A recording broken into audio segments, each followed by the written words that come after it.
हाय friends नमस्कार welcome to my channel जाज्ञा सेनिस वर्ल्ड। मु आज आपण मानकु शेयर करबा जाउची गोटे बहुत बढ़िया ब्यूटी टिप्स जहाँ मु आज आपण मानकु शेयर करबी होममेड बनाना फेशियल। आपण स्किन व्हाइटनिंग फेशियल भी कहि परिबे काहे ना आपण थरे ट्राई करी देखंतु देखिबे आपण को फेस रे आपण इंस्टेंट ग्लो फील करि परिबे। आपण को बहुत बढ़िया रिजल्ट मिलिबो। आपण को लागिबो कि आपण जेमती गोटे पार्लर जाई गोटे बहुत बढ़िया एमिति जिंस जोटा कि समस्त घरे इजिली अवेलेबल थाए। Banana vitamin B vitamin C fibre potassium आम पाई जोटा कि आम स्किन में थिबा जेकोसी स्किन प्रॉब्लम को दूर करि थाए। तो चलते देरी न करी देखिबा आज वीडियोटी। तो फ्रेंड्स देखो मुझे बानानाटा देछि बहुत भल से पाचि जाइछि। आपण एई टाइप रो बानाना लेबे जहाँ को मास्क करिया पई आपण को बहुत इजी।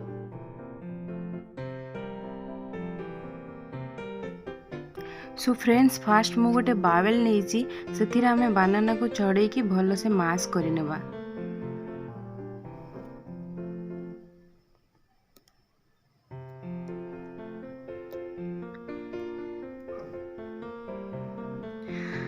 सो फ्रेंड्स आपड़ एमती मास करे आपड़ चाहिए यहाँ ग्राइंड भी करें। ग्राइंडिंग द्वारा ये बनाना पेस्टा टी भल से स्मूथ हो जाए। देखो मोर ये पेस्ट रेडी हो जाइए। मुझे भल से बहुत भल से स्मूथ कर नहीं आपन भी एमती करे। भल से स्मूथ करने द्वारा कौन हुए कि आप जो फेस रे अप्लाई करेंगे से आप फेस रे खसबनी। आपण तो जानी थे फेशियल फास्ट स्टेप हूँ क्लींजिंग। तो क्लींजिंग मुझे भी 1 टेबल स्पून मास्क करी रखी बनाना पेस्ट आउ आमे मिक्स करवा 1 टेबल स्पून मिल्क आ भल से मिक्स कर नवा। देखो फेस क्लींजिंग आमर पेस्ट रेडी हो जाइए।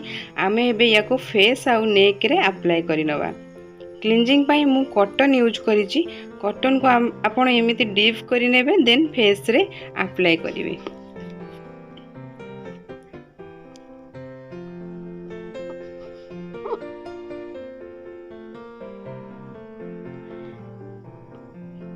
फ्रेंड्स मुझे आपको गोटे कथा कहवाक चाहूँगी जदि आप मो चैनल को सब्सक्राइब करना प्लीज़ सब्सक्राइब करनी और सब्सक्राइब बटन पाखे थिबा बेल आइकन को प्रेस करनी ताकि मु आगु को जो वीडियो आपन को शेयर करी तार नोटिफिकेशन आपन को इजीली मिल जिवो।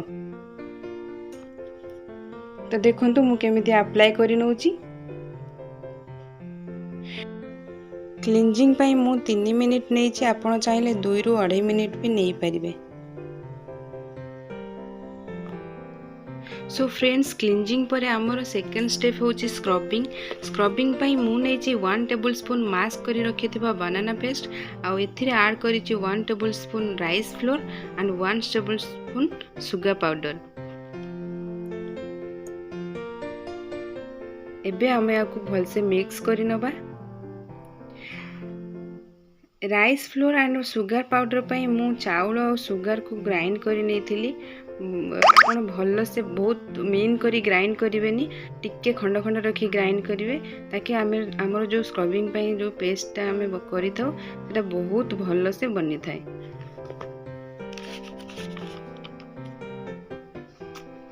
चलतु फटाफट स्क्रबिंग करी नबा।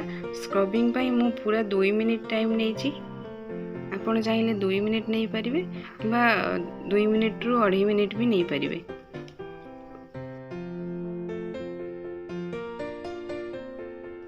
आमर स्पेशली नोज रे चीन रे बेसी ब्लैक हेड्स होता है। तो एमती स्क्रबिंग करिया द्वारा से सब आराम से क्लियर हो जाता है।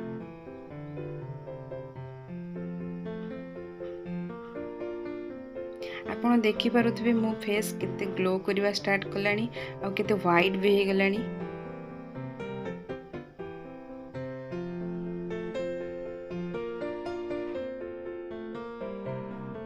तो फ्रेंड्स एबे आसी जिबा हमर थर्ड एंड लास्ट स्टेप को जहाँ को आमे कहि थाउ फेस पैक। सेति मु नहीं बाकी रखी सब बड़का बनाना पेस्ट को आउ एथिरे आमे ऐड करिबा 1 टेबल स्पून दही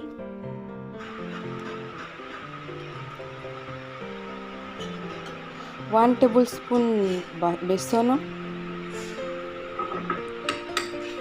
एंड 1 टेबल स्पून महू।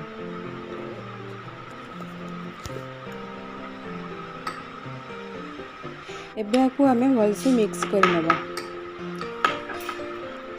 तो फ्रेंड्स मुझे नहीं पतंजलि हनी, मत स्पेशली पतंजलि हनी बहुत पसंद, से मु पतंजलि हनी नहीं। आपड़ चाहिए अलग किसी भी नहीं पारे। तो देखो मोर ए स्क्रबिंग सरी जाइए, आपड़ फील करें मो फेस केते ग्लो करुच्ची, केते व्हाइट देखा जाउची।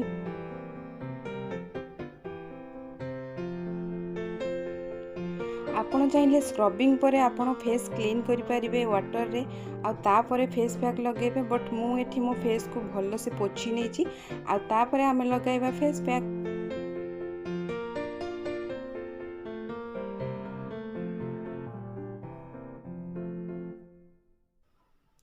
चलतु फटाफट फेस पैक लगे नबा। आपन को यही फेस पैक टी 10 रु 15 मिनिट जाए आपन को फेस रे रखा पड़ो। ता भीतर आपन किछि भी काम करि परिबे, बट हाँ बेसी कथा हेबेनी, कहीं कथा हेबा द्वारा आपन को फेस रे रिंकल्स आसी जाई थाए।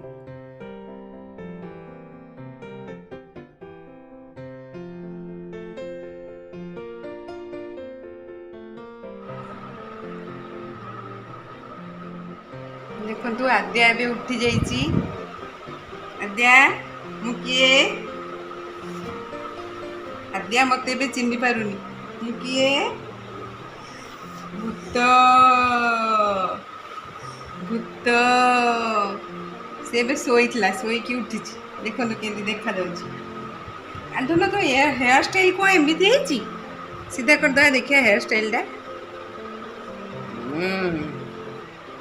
सो फ्रेंड्स देखो मु जो फेस पैक लगे से ऑलरेडी सुखी गला। ये मोर हो गला 15 मिनिट हो गला। आप देखिपे केते बढ़िया से मुहर मिक्स हो जाइए। तो चलतु एवं आम आपको धोई नवा। सो फ्रेंड्स देखो मो फेस को भल से धोई नहीं। मो स्किन केते व्हाइट लगुच आप निजे भी फील करें। फ्रेंड्स आप निश्चय ट्राए करूँ, आप घरे देखिए आपको बहुत बढ़िया रिजल्ट मिल। निश्चित लगे कि आप जमी गोटे पार्लर जाइए किसी गोटे बहुत भल फेसियाल करके आसी।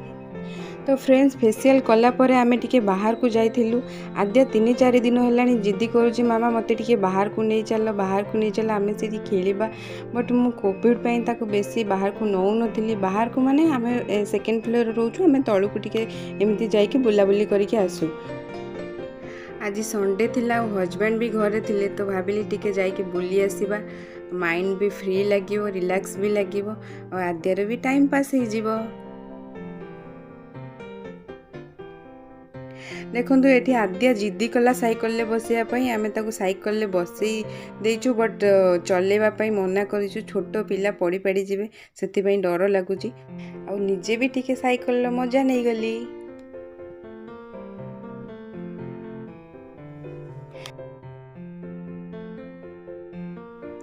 तो फ्रेंड्स मु तो मोर आज वीडियो शेयर करी आपण मानक, आगु को एमती बहुत वीडियो नहीं कि आसबि आपण मानक, किंतु आपण मानक केमिति लागला प्लीज कमेंट करके जनइबे। हाँ जदि आपण को मो वीडियोटी भल लागला प्लीज शेयर करदेबे, लाइक करदेबे एंड सब्सक्राइब करदेबे। आ हाँ वीडियो रे जदि किछि प्रॉब्लम रोचे सेटा भी प्लीज मते शेयर करदेबे, ताकि मो मोर नेक्स्ट वीडियो सियोर ट्राई करिवे बेटर करिया पई। So thank you so much. आज एतिकी रहुची। Bye bye, love you.